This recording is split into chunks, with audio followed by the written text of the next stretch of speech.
So in order to install the widget, you'll go to the edit site.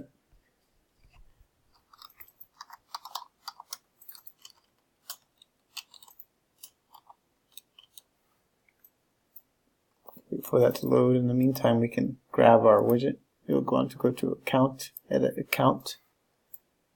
And here you should be able to grab the code. Make sure not to select this one, but it's actually this one, which is a little bit different. We want to grab this code and copy it. And so now what we'll do is we'll edit the online order page. It looks like they tried to create it, but that wasn't exactly right. So what you want to do is add a widget, which is in More. Click on HTML frame.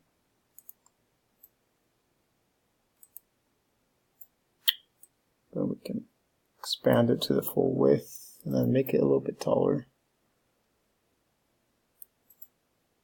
You can enter the code here.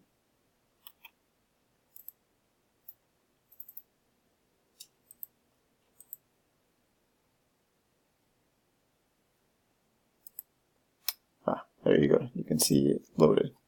So that's all there is to it.